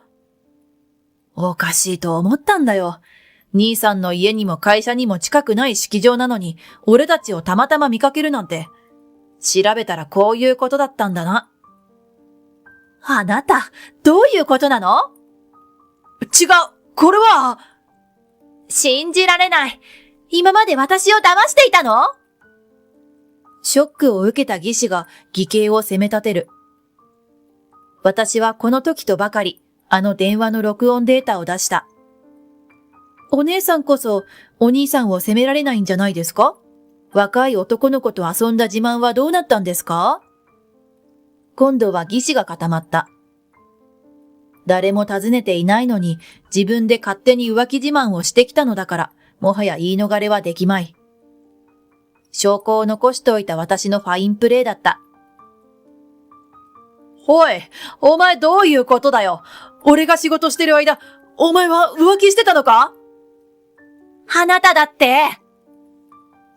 義兄夫婦が喧嘩を始めたので、私たちは互いの証拠を渡して、あとはお好きにどうぞ。でもこれ以上関わらないで、と言い残しその場を去った。そして結婚式を無事に終え、私たちは穏やかな新婚生活を始めた。あれから義兄夫婦からの接触はなく、ほっとしていた。義母によると、二人はとうとう離婚したとか。お互いに浮気の責任があったので、喧嘩両成敗の形で、離婚交渉はスムーズに進んだらしいが、会社で夫婦ともどもの不貞行為が広まっちゃったみたいで、大変らしいわよ。男女関係の揉め事による離婚が会社のコンプライアンスに引っかかったらしく、両者とも立場が危ないのだとか。確かに今のご時世、いろいろなところに影響が出そうだものね。義父も義母も離婚した義兄とは接点を持たず、家に来ても追い返しているとか。あいつにはお灸を据えてやらんと反省しないからな。ゆうすけ、迷惑かけたな。かなえさんにも辛い思いをさせて悪かったわね。謝らないでください。悪いのはお兄さんなんですから。こんなところに親の責任を感じる義父母は律儀な人だ。それから私は義父母と相変わらず良好な関係を築いている。お父さん、よかったらこのお酒召し上がってください。今日は父の日ですから。これは九州の名酒じゃないか。かなえさんありがとう。子供のように嬉しそうに喜ぶ義父。そして、かなえさん、うちの嫁に来てくれて本当にありがとう。と微笑む義母。大げさですよ。大げさなもんか。心優しい人が自分の娘になってくれて本当に嬉しいのよ。その言葉に思わず涙が出そうになる。お父さん、お母さん。私はあなたたちがかばってくれたからこそ、今こうして胸を張っていられるんですよ。そう心の中でつぶやいた。この人たちと家族になれて本当によかった。心からそう思った。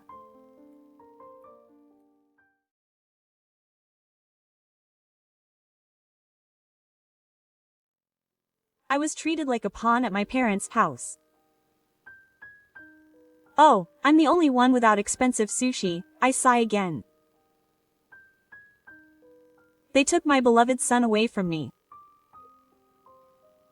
I can't help but watch my mother-in-law tell me to suffer.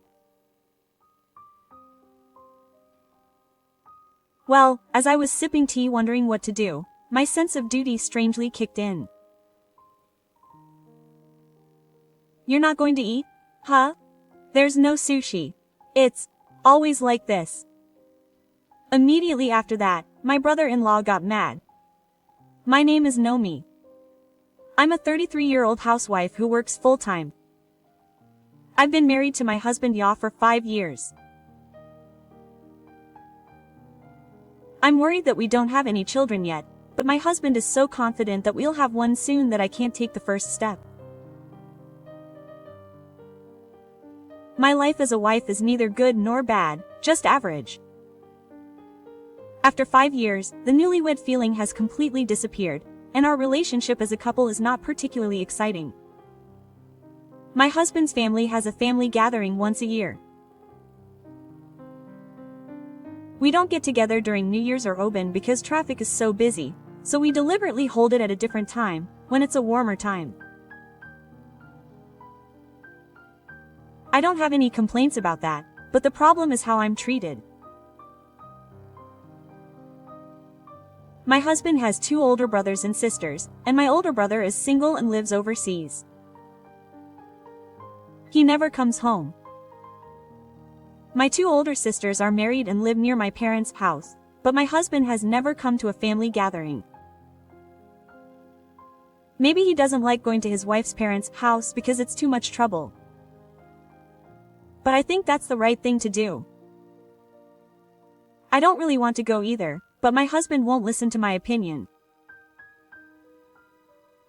He says that a lot of people are coming, so I should help my mother.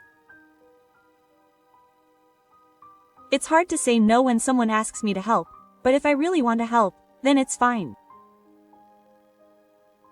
But when I actually get there, it's a completely different story. My mother-in-law just sits in the living room and doesn't move. She happily says goodbye to relatives she hasn't seen in a while. The only voices I occasionally hear are, "Nozomi, we're out of tea, so can you buy some?" Or, "I'm hungry, so can you make me something?" Sometimes she even tells me, "I'm a little busy, so can you help with the cleaning?" I wonder what's so busy about laughing out loud while munching on sweets. The 2 in-laws are also completely unmoved. They both have young children, but they don't take care of them at all, and when a child accidentally spills a drink, they get unreasonably blamed, saying, "Oh no, you did it." "Why didn't you watch the child, Nozomi?" Quote. For some reason, I'm cleaning the bathtub as instructed by my mother-in-law. How can I watch the child while I'm in the bathroom? What's with those people holding a beer in their right hand? By the way, my father-in-law is silently eating snacks with a beer in one hand. That's what the residents of the family home, where the relatives gather, are like. The other relatives naturally use me like a pawn. I do this and that, go shopping, and look after the children, but they never say anything negative about me. Instead, they give me cold looks and say, "You're useless." The worst time of the day is dinner time. Every year, the relative's house always prepares expensive sushi. My mother-in-law is the only one who makes the phone calls to order delivery. It's not like the price equals the taste, but the restaurant has a great reputation for being delicious, so my mother-in-law orders it, and in fact, all of my relatives are happy to hear that it's delicious. But I've never eaten it with anyone. That's not true. There's no portion for me. I work hard all day and have the hardest time, but in the 5 years since we got married, there hasn't been a single portion for me.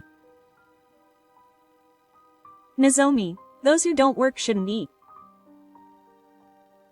A useless daughter-in-law like you has no right to eat, my mother-in-law said. But I felt sorry for you, so I went out of my way to make it for you. She said, "Enjoy it," and served me some light-colored tea. This went on for 5 years. I think you've done well, even though it's broken. But isn't it enough now? No matter what my husband says, I won't go to any more family gatherings. Just as I was about to make up my mind, I was told that my brother-in-law would be coming to the next family gathering.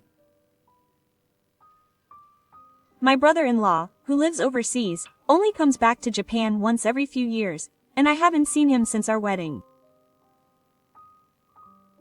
I reluctantly decided to go, thinking it would be hard to miss the party when my brother-in-law was coming home. Then I'll do it next time. I decided to stop going when my brother-in-law wasn't coming, and I convinced myself that this was the last time, and I got motivated. And then the day of the relatives' party arrived. Nozomi, we're out of alcohol. Can you get some out of the fridge? Huh? No way. My daughter dropped the cake. Hey, Nozomi, hurry up and clean up. What's this? Nozomi, these snacks aren't enough. Make something more filling. My mother-in-law and father-in-law kept making demands. And even my husband. Hey, Nozomi. You're the one who's in charge, so clean the bathroom. It's something you do once in a while, so polish it until it's sparkling clean. Oh, and he even asked me to serve him some sake. I was so busy trying to do each one that I was dizzy. While I was doing that, my husband, my conscience, my father-in-law, and the other relatives all ate, drank, talked, and played as they pleased, without moving a muscle. I was gradually getting angry. I thought I should just give up everything and go home. That's when my brother came in at the worst possible time.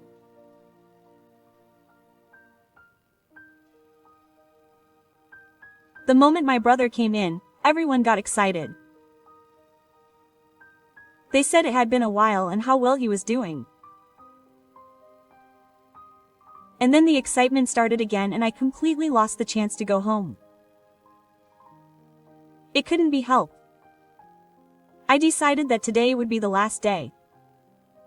After that, I just did as I was told. I was preparing snacks in the kitchen when my brother-in-law came in.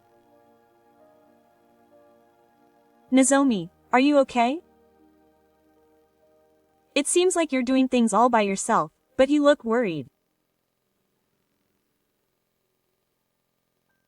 I was touched that this wasn't the first time someone from my family had worried about me. Oh, no, everyone seems to be having fun, so I hope you're having fun. But you can't do it all by yourself. I'm going to go check on my mother-in-law for a bit. My brother-in-law tried to say something to my mother-in-law and father-in-law, so I quickly stopped him. I don't mind if I argue with my mother-in-law since I have no intention of coming back.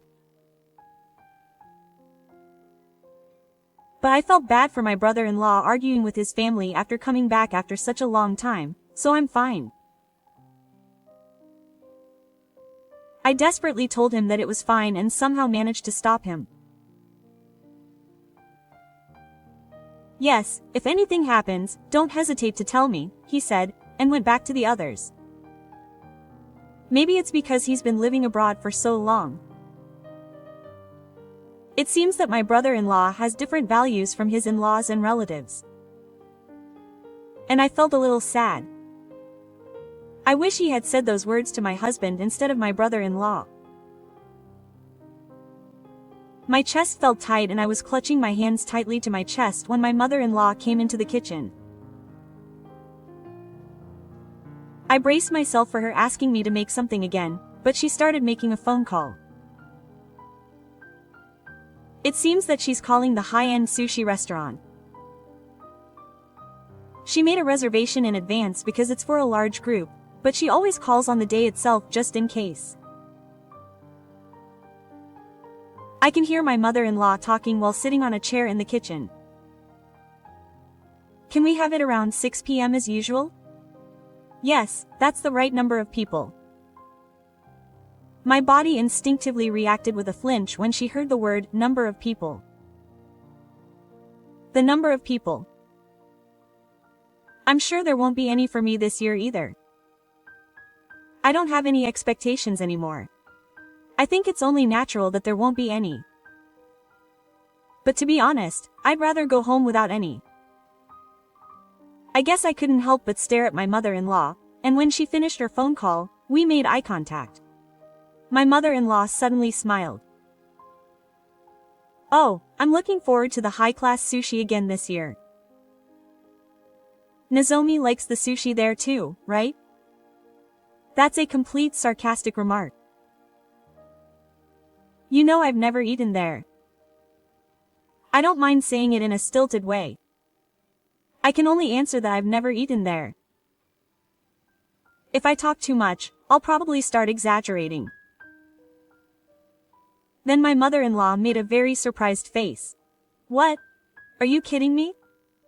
You've never eaten there? Oh dear, that's too bad. But it's okay. She slapped me on the shoulder and said that I could eat it later. I should throw some freshly boiled, piping hot edamame at that thick face of yours. I almost blurted out some vulgar words. Oh no. My core is weakened when I get on the same level as my mother-in-law. I have to be patient, I tell myself desperately. My mother-in-law, getting carried away by my lack of retort, smirks. Yuya is my cute son. You took him away from me, so you should make him suffer as much as you can. Before I knew it, my mother-in-law had already returned to the living room. I didn't mishear that, right? In other words, my mother-in-law was intentionally harassing me. She's going out of control because she loves. I don't know about my brothers-in-law, but it's been confirmed that my mother-in-law is definitely doing what she does as a daughter-in-law. I can't forgive you. She's working hard, but instead of saying thank you, she just wants me to suffer. I don't need to be a good daughter-in-law anymore. Now, I ignore the instructions on what to do and think about it.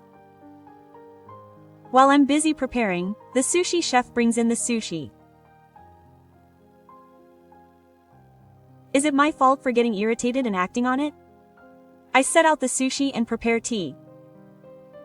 The sushi was served individually, and although there was a difference between children's and adults' portions, each person had their own sushi.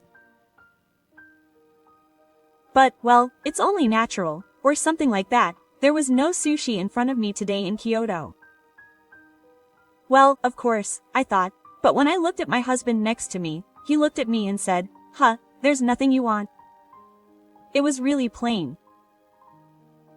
Yes, it was plain. My husband, my father-in-law, and the loyal retainers didn't think anything of it, even though it was always like this. And my mother-in-law said, "Oh, I'm sorry." She acted like she had accidentally forgotten that her son was coming home and got the number of people wrong, and she really did a ridiculous job. Don't lie. You were the one looking forward to your brother-in-law coming home the most. I looked around at my relatives, but no one mentioned it. It seemed like everyone knew. My mother-in-law said, "Well, as a daughter-in-law, you have no choice but to put up with it." I can't remember who it was. It was probably my mother-in-law's younger brother or some old man. At that moment, my brother-in-law, who had been away on a work call, returned, and as soon as he sat down, everyone started eating together, saying, "Itadakimasu." Now, how am I going to vent my pent-up anger? I thought to myself as I continued to sip my hot tea. My brother-in-law looked at me strangely. "Hey, Nozomi, you're not eating?" Of course. Normally, if I wasn't the only one, you'd be bothered. The only reason I didn't care was because everyone else was weird. Quote. Yes.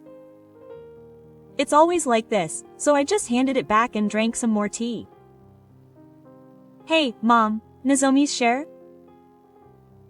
My brother-in-law looked at my mother-in-law in surprise, and she made a troubled face. "You know, I was careless and forgot you were coming home, so I only ordered the usual amount for everyone." That's a lie. I made sure to order one more for you than the usual amount, but you finished your tea and asked for a refill. Huh? Oh, I'm sorry about that, Nozomi. Eat mine instead. I never thought she would say something like that, and I was about to drink my tea again when I was so surprised that I stopped moving. I wasn't the only one who was surprised. Well, what are you talking about? You can eat it. It's Japanese sushi for the first time in a while. It's the highest quality that you can't get over there. But your mother Nozomi was the one who moved around by herself. She should be the one eating it. Tea, that's only natural for a daughter-in-law. She's a daughter-in-law. It's only natural for her to move around when she comes to our house. My mother said in a panic. Yes, it's only natural for a daughter-in-law to move around. Huh. Phew. It was at that moment that a cold look took hold of my eyes. Bang. The table shook with such force that the tea on it almost overturned. In an instant, my mother-in-law fell silent, and silence spread throughout the room. Ah, brother. My husband's voice echoed in the quiet of the room. My brother-in-law punched the table with all his might. My brother-in-law looked down, his expression unreadable. My mother-in-law and relatives watched in fear. There was a moment of silence. What's wrong with being a daughter-in-law? Huh? My mother-in-law let out a strange noise at the sound of his extremely low, hoarse voice. My brother-in-law was looking down and glaring at my mother-in-law with his eyes looking up. I thought I could see the sound effect of go go go behind him. No, I might actually see it. What's wrong with being a daughter-in-law? It's only natural to move. What does that have to do with there being no sushi? I mean, that's because a worthless daughter-in-law doesn't deserve to eat sushi. My mother slammed the table again and let out a strange noise, leaning back. Don't be ridiculous. Even though she's out of touch with the times, she's nothing more than a daughter-in-law. Huh? My mother-in-law was shocked by the volume of my brother-in-law's voice, and all the relatives and children were half crying. Amidst all this, my brother-in-law continued talking. Mom, I don't think you're harassing me just because I'm Yuya's wife, are you? What about you guys?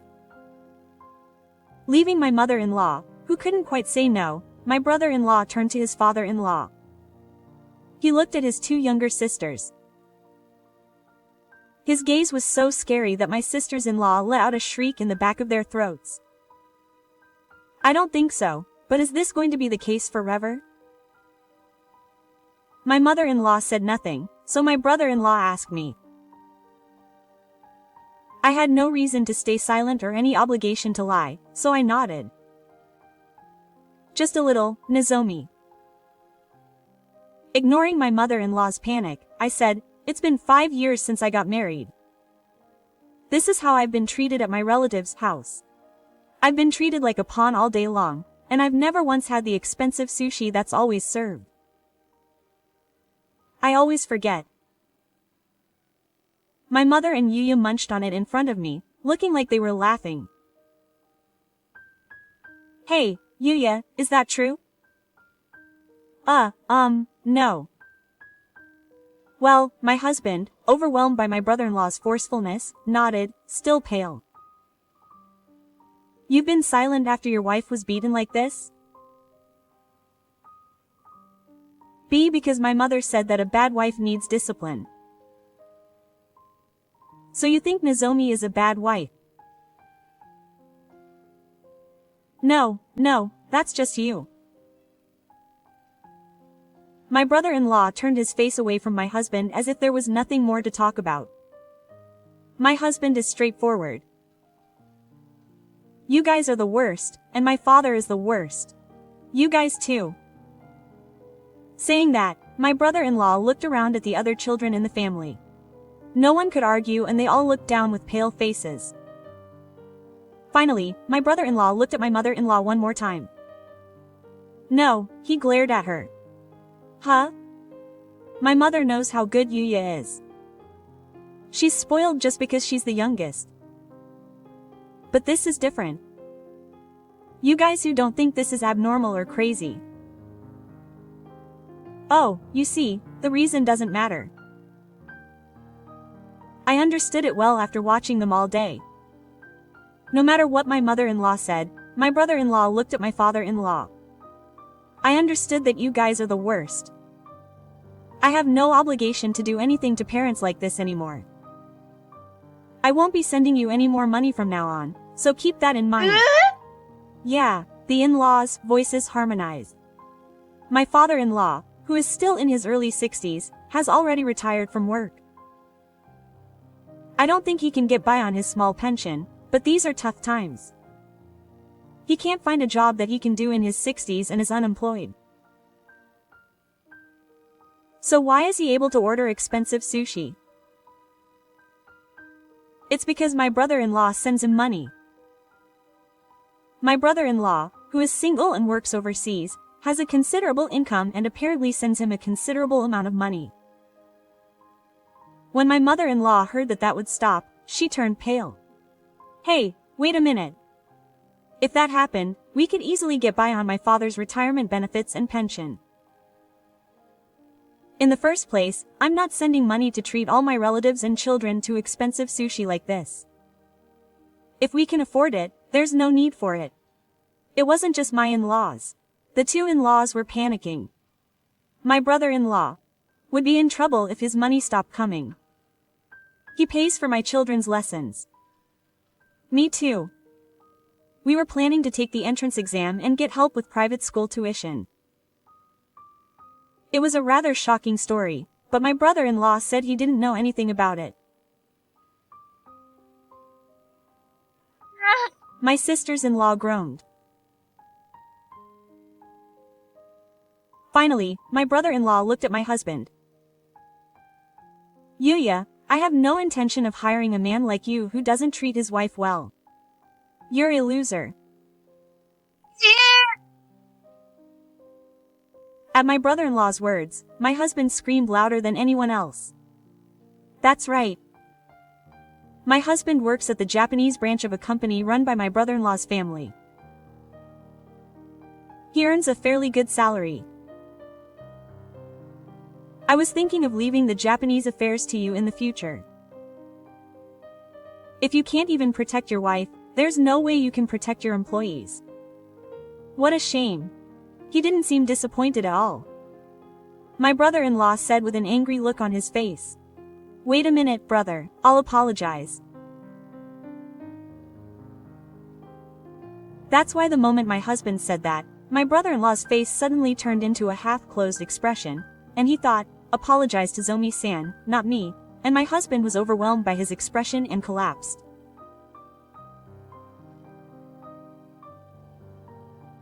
Before I knew it, someone had moved the children to another room, and only the adults who remained were standing straight and trembling. I felt like he was saying, why aren't you eating the expensive sushi in front of me yet? So I quickly took a bite from my husband's sushi. Oh, it's delicious. The sushi was so delicious that I couldn't help but say it. I see. My husband was eating this delicious sushi while ignoring me. I see, it's cooling down. Even a 100-year love can cool down in an instant. They say that food grudges are scary, but they just kept building up and exploding all at once. If my husband had protected me from my mother-in-law's bullying, if he had said he would eat my food with me, things would have been different. But my husband didn't do that. He just laughed and silently watched my mother-in-law get married. My brother-in-law looked at me. Nozomi, I'm so sorry for being such a foolish relative. I'm ashamed. I can't believe this is my family. I don't know how I can make up for it, but I'll do what I can. Then can I get a job at your company? My voice came out before I could think. I've been interested in the escapist genre for a while, but I couldn't bring myself to do it. If my husband gets fired, I'll have an extra year. I asked on a whim, but he said yes right away. Alright. Then Nozomi, you're kidding me, brother. I don't have any. Huh? Oh, but whatever.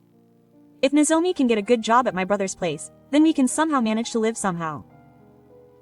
It seems that my husband was worried that their standard of living would drop. What do you mean, somehow manage? My income will be enough? There's no way that's true, I told him. Oh, I'm divorcing you, so I'll claim as much compensation as I can. I don't have any children, so I don't think I can get that much, but I'll take it if I can. Speaking of which, my husband shouted, again. My brother's words woke me up. In the first place, I had no intention of ever coming here again after this, so if we get divorced, there'll be no need for me to come here at all. I gave a calm and unrestrained banzai cheer. It was funny to see my husband's face turn completely white, not just blue. Are you painting the castle? I turned around and looked at my in-laws and my mentors. So, as of today, my life as a wife is over. I'll probably never see you again. Goodbye then. I said this calmly again and stood up. Well then, I guess I'll go home too. Saying this, my brother-in-law stood up too. My mother-in-law, startled by my movement, hurriedly clung to me. Hey, wait a minute, Nozomi, give me a chance to apologize. I'm really sorry. I was just a little jealous. But I won't do this again.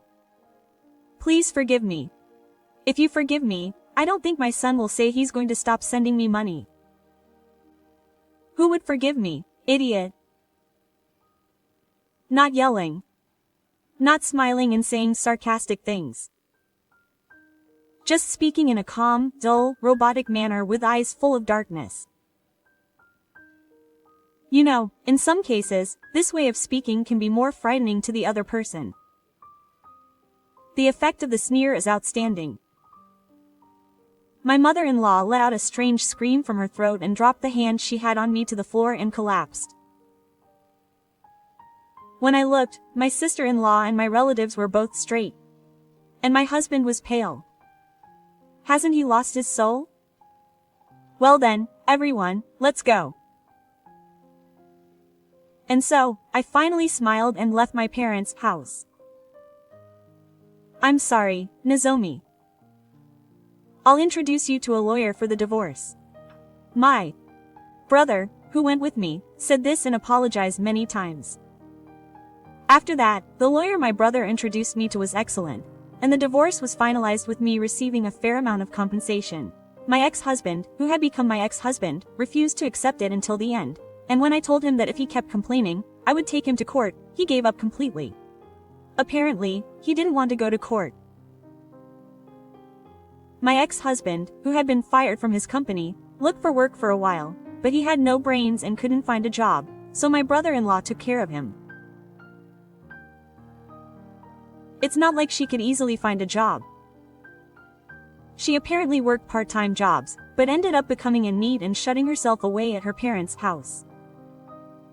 She received some horrible phone calls from her ex-in-law and ex-father. Apparently, she had lost contact with her brother-in-law, and they wanted me to persuade him to start sending her money again. So I told them, I don't know, but they were checking on the other end of the line. They hung up and blocked the call. If they call me on another phone, I'll consult the lawyer.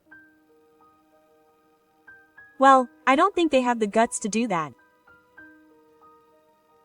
As for me, I'm working hard on a new job. It's a new field, so it's tough and busy, but my mental strength, having endured 5 years of harassment and being used as a pawn at my parents' house, is no joke. I kept trying, and gradually I was able to do it. Apparently, my ex-husband was taking advantage of his position as the president's younger brother and doing a pretty sloppy job. The employees who saw how well I was working came to see me and tearfully thanked me. I'm still fresh out of my divorce and can't think about remarrying, but if I ever meet a good man, I want to make sure I find someone who will treat my wife well. For that reason, I need to develop a keen eye. And so I continued to work hard today.